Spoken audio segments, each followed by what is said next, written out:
and my mom is remarried to Tom, who is Muslim while she is Christian. They live in a different state, but I visit my mom a few times each year. Recently, my mom had a medical emergency, so I rushed to see her. When I arrived, Tom seemed upset, but he said it was just because he was tired from work. When we ordered food, I offered to pay for myself, but Tom insisted on paying. I declined because I try not to take advantage of my mom's generosity, which some family members have done in the past.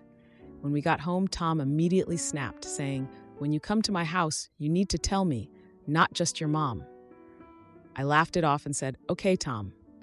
The next day, he ordered pizza but only got what he wanted, ignoring what I had asked for. Again, I let it slide because I didn't want to stress my mom. Later, when my mom and I decided to watch a movie together, Tom got angry and left the living room. The following day, and we went out for dinner, and Tom was clearly trying to provoke me. First, he made a snide comment about how my brother should name his kid after my mom, saying, "Oh, you'll finally have a mini-you," despite knowing I am already named after her. Then he made a point of saying, "I can pay for all of us tonight. I'm not a poor man," even though I never suggested he was. The final straw was when he started lecturing me about needing to travel the world and experience different cultures. I couldn't take it anymore and told him to stop. I walked out of the restaurant to cool off because I know I handle my anger best by creating space and grounding myself in reality. When I returned, Tom was blocking my mom's car door. She decided to ride with me, demanding we talk before leaving the restaurant. He accused me of disrespecting him by walking out. I told him that he has disrespected me multiple times and that this was his last time.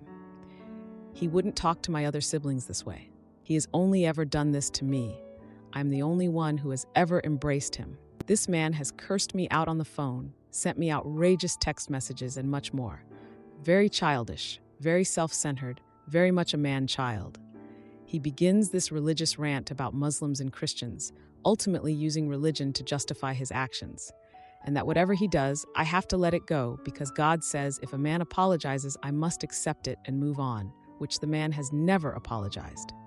During his narcissistic rant, he also accuses me of trying to unalive him because I started my car. It was 90 degrees Fahrenheit and humid. I had all the windows up and my child in the back seat. Yes, I started my car and turned on the air conditioning. Absolutely ridiculous. Anyway, I said everything I needed to say and drove off. In the car, I told my mom that if she doesn't start standing up for me and setting boundaries with him, I am done with her too. The next morning, when I went to pick up my things, Tom was still trying to provoke me, now threatening to divorce my mom. I told him fine, got my things, and left. Later, my mom called to say Tom told her she had to choose between him and her children. She said she chose us and is planning to leave him. I hope she is serious. I don't doubt she chose us. I am more so hoping she seriously leaves him. I'm worried about her safety with this lunatic. He seems unhinged. If you have listened to the podcast or show about Dirty John, he is similar to John. I guess I am mostly here to vent and make sense of this whole situation. Am I the antagonist for telling my mom's husband to never speak to me again and threatening to cut off contact with my mom if she doesn't set boundaries with him? Now for a few comments before the update. Comment 1. I'm glad your mom didn't follow his ultimatum and you defended yourself. In Islam, you can't separate a woman and her children. It's a huge sin. You have every right to go see her because it's a duty of a child to respect and care for her. And because he is her husband, you are not forced to allow his nonsense. You have the right to defend yourself. People like him are just sick individuals who use faith and lies to have their way. Comment 2. Looks like Tom faced the consequences of his actions. It's possible Tom picked on you because you are the closest to your mom and he was trying to isolate her. I don't think he thought he was going to lose in the ultimatum. Luckily, he is not a poor man, so he can take care of himself. Don't let the door hit you on the way out, Tom. Now, for the update. A few days after that whole blow-up with Tom, my mom called me and said she was moving out of his house. I can't even explain the relief I felt. Like, finally, she woke up. She said she found this cute little apartment not too far from her work, and she was going to start moving in that weekend. I asked if she was okay, and she said she would be, but she just needed a little time away from everything. Totally understood that. So that Saturday, I drove down to help her unpack and just generally hang out. She was super excited about the place, even though it was pretty basic, like not even a couch yet, just a couple of boxes, a table, and some chairs. But she was smiling, and that's what mattered. After a while, she said she left Tom because he just got way too controlling. Like she could barely even make a phone call without him asking who it was. She wasn't even allowed to go to the grocery store without him. It got really bad after the wedding, and she just couldn't take it anymore. I was proud of her for doing something about it. We spent the evening just going through boxes and laughing at old pictures. Like this one time I dressed up as a dinosaur for Halloween, and my little brother was a hot dog. The dinosaur kept trying to eat the hot dog, and my dad was losing it in the background. Good times. My younger siblings came by later that night, and they were so excited to see her in a new place. My sister even helped my mom unpack a little. It was just nice to see everyone happy and together. But then, out of nowhere, Tom showed up. Like he was just standing outside with this creepy smile, and I was like, no way. I immediately texted my sister to get the kids inside because I didn't want them to see him like that. He started yelling about how I messed up his marriage and how I needed to fix it. I told him to leave, but he was just going on and on about how I needed to respect my elders. I told him to leave my mom alone and that he was just a stepdad, not a real dad. He lost it. He went on this rant about how I was a disrespectful little girl and how he was going to take me to court for custody of the kids. I was like, excuse me? My mom was there, and she just said if he didn't leave, she would call the cops. He rolled his eyes and said he wasn't scared of the cops. But he left anyway, after warning us that he would make our lives miserable. After that, we decided to celebrate my mom's newfound freedom with a small dinner. I cooked up some pasta, and my sister made a salad. My brother came over with some garlic bread, and we just ate and talked. My brother told us he saw Tom at the grocery store buying a ton of alcohol the other day. That honestly made me nervous. I just had a bad feeling about Tom. A few days after that, I overheard my mom talking to a friend about wanting to date again. It shocked me, but I just wanted her to be happy. So I helped her set up an online dating profile for fun. We laughed so hard about the profile details. She was taking it so lightly, and it was just nice to see her smile like that. But then, Tom showed up again, this time at the park where the kids were playing. He was trying to charm them, like nothing ever happened. My little brother was just staring at him. My sister and I reminded the kids about his recent behavior, and they said they didn't want to see him anymore. Tom flipped out, saying they were being brainwashed. We decided we needed to document everything he said and did for our own protection. My mom was on board with that. I found out Tom was spreading rumors about my mom to the neighbors too. One neighbor even told my mom what Tom had been saying. We were just like, wow, is he really that low? We planned a family outing to distract ourselves from all the drama. We went to this amusement park, and it was so much fun. I even won my sister a stuffed animal. But then I bumped into Tom unexpectedly at the park. He tried to argue with me, but I just brushed him off and walked away. I wasn't even going to give him the satisfaction of engaging. Later, I found out he had been trying to contact my mom again. Like, just leave her alone. She got a letter from him threatening to take custody of the kids. I couldn't believe it.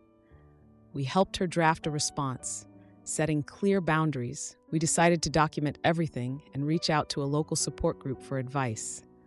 I learned that Tom had been seen at bars, often out late. Not shocking, but it made me worry about what he was doing. Things escalated when I discovered Tom's car parked near our home. I was not about to let him intimidate us anymore. I decided to confront him in public, just to catch him off guard.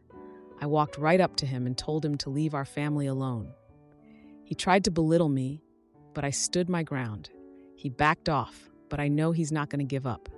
He's too much of a coward to do anything in the open. Things are still a bit complicated, though. I mean, Tom's not the type to just back off, and I'm still kind of worried about what he's planning next. Like, we gotta stay on our toes.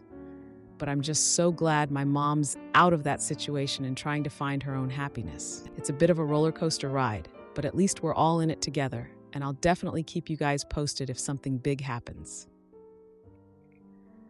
Edit. My mom was fine with me posting the update. She appreciates everyone's concerns and advice. She's actively looking into joining a support group and has gotten a lawyer to help with the custody threats. We're all pretty on edge because Tom's being really unpredictable, but we're sticking together and staying strong. Am I the idiot for telling my husband's family about his childhood trauma after he refused to deal with it? I honestly feel terrible about this situation and could use some input. I met my husband in high school and we dated for a few years, broke up, and got back together shortly after college. My husband was a college athlete and doesn't like showing weakness or talking about his feelings much. He's the type of guy who will say he's fine when he has a fever and is vomiting. About a year after we got married, we went with his parents, 2 older brothers, and their wives on a vacation to an island they used to visit when they were kids. I noticed right away that my husband wasn't himself at all. He wasn't really engaged in any of the conversations and just seemed like he was mentally somewhere else for the entire trip. Towards the end of the vacation, I asked if everything was okay, and he told me he was having a hard time because being back there was bringing up a lot of old memories. I asked what he meant, and he told me a family friend who they used to vacation with molested him several times during his childhood. I was shocked because he'd never mentioned it to me before, and I didn't see any signs.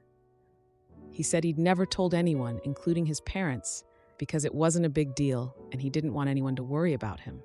The things he described sounded very serious to me, so I took him to therapy, but he quit after a few sessions because he got busy. We've spoken about it a few times since, and he's always emotional when it comes up, but instead of focusing on his feelings and how it impacted him, he always talks about how he wouldn't be able to cope if something like that ever happened to me or our daughter. It honestly breaks my heart to know that he went through that, and I would honestly probably hurt the guy if I ever saw him. A few nights ago, we were having dinner with his mom and dad. I was in the backyard having a glass of wine with my mother-in-law when she started talking about the family friend and how they were thinking about having him and his family for Christmas this year. I'm not good at hiding my emotions at all, and I'm pretty sure I looked like I'd been punched in the gut. My mother-in-law asked what was wrong, and I said I'd prefer if she didn't. My mother-in-law was confused since I'd only met the family friend a few times in high school briefly. She asked if there was a problem, and I just reiterated that it probably wasn't the best idea. My mother-in-law later called my husband and said I looked like I was going to cry when she mentioned the family friend and asked if I had a problem with him. I guess she kept pressing him, and my husband told her that the family friend had been inappropriate with him when he was a child. My in-laws were at our house that day, and my husband told them everything. His parents were obviously both crushed and want nothing to do with the friend now. His mom gave me a big hug and thanked me for looking out for him, but I didn't really feel like I'd done that. Now for an update, my husband isn't too happy with me right now. He said that I'm the only person he's ever told, and he trusted me to keep it private. I've apologized and explained that I didn't mean to expose him. I was just shocked when my mother-in-law brought up the family friend, who they haven't seen in years, and my first instinct was to keep my husband and daughter away from him.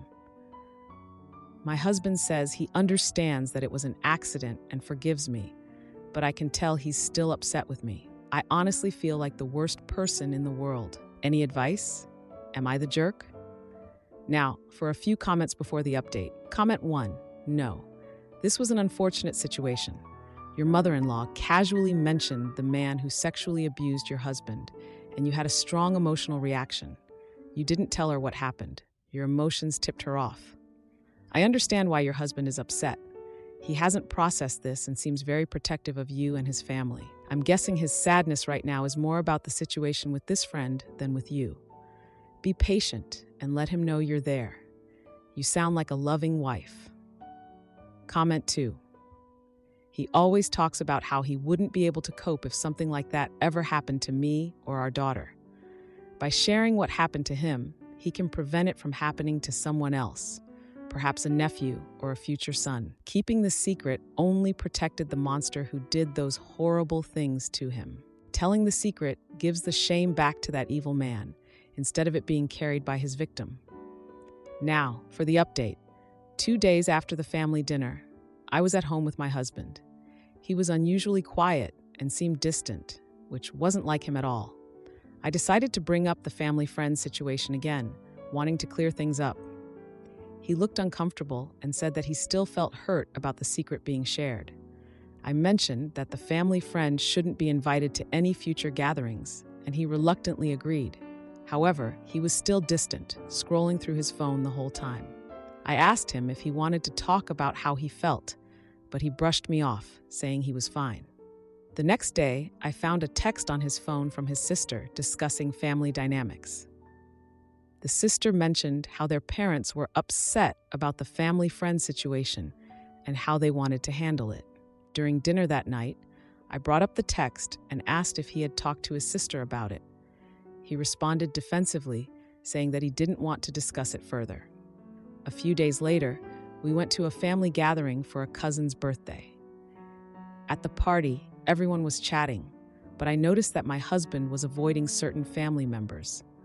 I overheard my mother-in-law mentioning the family friend again while laughing with other relatives. Later in the evening, my husband pulled me aside and asked me to leave the party early. On the way home, he finally opened up a little, saying that his family didn't understand his trauma. When we got home, I suggested that we try couples therapy together. He reacted negatively, saying that therapy wasn't for him.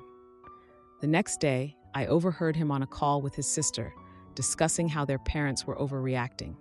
He expressed a desire to protect our family's image and argued that it wasn't that simple. He also said that family loyalty mattered to him. Tensions escalated when he accused me of being the one who caused all this drama. I was so fed up at this point that I decided to go stay at a friend's house for a few days. My husband texted me, asking when I'd be back, but I just responded that I needed time to think things over. When I got back home, the atmosphere was tense.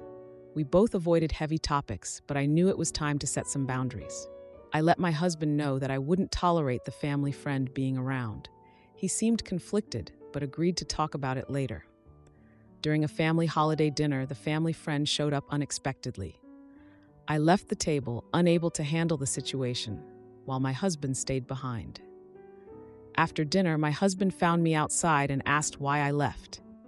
He got frustrated, saying I was making a big deal out of nothing. I told him that I needed to think about our future together, and he stormed inside, leaving me standing outside alone. I knew I had to have a serious conversation about our relationship. Edit. I want to clarify that my husband and I have been married for 3 years.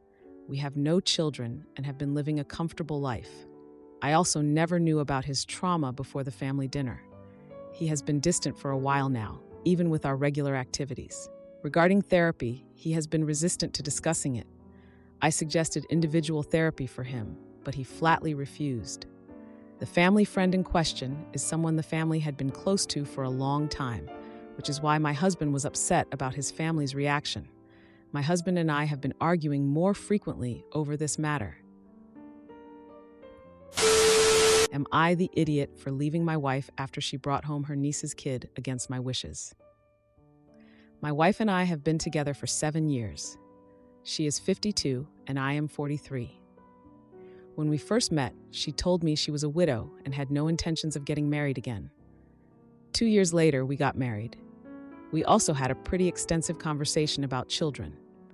She has a son who is grown and living on his own, and she told me that one child was all she ever wanted. I have no kids and no desire to have children. I truly enjoy my freedom. My wife and I travel several times a year, and I love just not having that responsibility of taking care of a child. I'm an uncle to 8 kids. That's enough for me. I can always pick them up and drop them right back off when it's time. We had multiple conversations about this early in our relationship, so I thought the matter was settled. My wife's niece is 20 and has 4 kids, with another on the way, all with different fathers. The last 2 are twins. She is basically a deadbeat mom. The kids live with their grandmother, my wife's sister. As you can imagine, 4 kids is a lot to deal with. So apparently, my wife and her sister hatched a plan to have my wife take one of the children. So not only has she changed her mind about having kids, she is taking one of the twins, splitting them up. Even if I was okay adopting or fostering a child, I think splitting up twins is crazy. Even the Department of Human Services worker didn't like this idea. However, the 2 older boys, 5 and 3, are too attached to where they are now. So it's easier to deal with the twins as they are only 10 months old. I told my wife I was strongly against this. Having a child will completely change our lifestyle, and I didn't sign up for this. Also, we live in an upper middle-class neighborhood, while her sister lives in one of the worst areas of the city. It's really messed up that one twin would have a privileged life while the other twin grows up with very few resources. Also, where is the child going to sleep? We have 4 bedrooms. I tore down the connecting wall to one of the bedrooms and made a huge master suite. The second bedroom I turned into a massive walk-in closet for my wife, who is a clothes horse, and the last bedroom is my office. Although I have a day job, I also have my own business that needs a dedicated space for me to work from. The basement is my man cave. The house is set up for just the 2 of us. Even though the house is pretty big, we don't have room for another human. So despite my constantly telling her this doesn't work for me, what does she do? She just shows up one day with the child. I tried. I put together the crib and put it in the master suite, have the car seat in my car, and even went shopping for the boy. I just can't do it. Last weekend, I wanted to go to the Virgin Islands just to get away. She can't go because the Department of Human Services has the child set up for some therapy appointment. So I say, okay, let's go to the shore before summer is over. But she can't because she planned on taking the child to see his brothers. I'm just done. I took my go bag to work with me and am planning on staying at an extended stay hotel. I understand she doesn't want the child in the system because it's too much of a burden on her sister. But I didn't make that baby, and I don't want to take care of any kids at all. Am I the jerk? The house is in my name, not hers, but I'm scared now because if I leave, she might have rights to my house. I just don't know what to do. I thought I had the perfect life with her, and now it's just, I don't know, almost forgot. Sorry if this is long. I really needed to tell somebody and get this off my chest. Now for a few comments before the update. Comment 1, do not leave your home. Put her and the child in a hotel. As soon as you leave and start the divorce process, she has your house and you're staying at a hotel. It's not okay that she made a huge life-altering decision against your wishes. Talk to a lawyer. If she wants the child, she can get a job and take care of it, but you shouldn't be saddled with the responsibility because her niece can't use birth control correctly and doesn't take care of her children. Comment 2, not the a-hole. You both had a discussion about children and decided not to have them. Now she unilaterally goes ahead and makes a decision to foster a child in your shared spaces. That's not how it works. It's a 2 yeses, 1 no kind of question when it comes to adoption. Also, yes, to split up twins is kind of messed up. You either adopt both or leave them both together. Now for the update. 2 weeks have passed since I left for the hotel. I went back home to get some clothes and noticed that the house felt different with the kid there. My wife was busy with the kid's schedule, leaving little time for us to talk. I overheard her discussing plans for a birthday party for the kid with her sister. The kid's birthday party was set for the upcoming weekend at a local community center. I felt like I had no say in the planning and ignored the invite to attend. My wife called me to discuss the party, but I felt like she was dismissive of my concerns. I decided to stay at the hotel instead of going to the party. I got a text from my wife asking where I was during the party prep. The birthday party day arrived and I stayed at the hotel. I saw pics on social media of the kids' party, with my wife smiling and laughing. Later that week, I ran into my wife at a coffee shop where she was meeting with her sister. I overheard my wife talking about how great the party was and how many gifts the kid got I found out my wife had taken out a loan to fund the party and buy gifts. I confronted her about the loan, which she hadn't discussed with me. She explained that it was for the kid and that it was a one-time thing. Conflicts got worse when my wife planned a family outing to take the kid to a theme park. I wasn't invited and found out from her social media posts. I decided to confront her about the outing after seeing the pics online. We argued over the lack of communication about plans, which always seemed to involve the kid. My wife accused me of being selfish for not wanting to include the kid in our lives. I decided to take a weekend trip to clear my head and avoid more conflict. Our next family gathering was a holiday dinner at my in-laws' house. At dinner, the topic of the kid came up, and my wife praised her sister for her support. After dinner, I overheard my wife discussing future plans for adopting more kids with her sister. I confronted her again about the discussion I overheard. My wife claimed it was just a thought, but didn't deny her interest in expanding our family. I decided to leave the house for good, taking only essential items. I moved into a small apartment. Honestly, this whole thing has me feeling super lost and just kind of hurt, you know? I thought we had a plan, like a life plan, and now it feels like I'm just some stranger in my own home. I mean, I'm all for kids and stuff, but this just feels so rushed and like I'm not even part of my own family anymore. I get that my wife is excited and all, but come on, communication, right? I've been trying to wrap my head around all this and figure out my next steps, but it's like one big mess. I don't know what else to say. Thank you for listening. Edit. After reading your comments, I realized I left out some important details. We had a conversation before I moved out about my wife's living arrangements with the child. She offered me the master bedroom while she took the small room. I felt uncomfortable with this, so I moved into the guest room. I used to have a home office, but she converted it into a nursery. As for the loan, it was around $3,000, which she paid back over 3 months from her paycheck. She insisted on using her money, but I still felt it should have been discussed. I didn't want to dampen her excitement, but I do see your point about communication being crucial.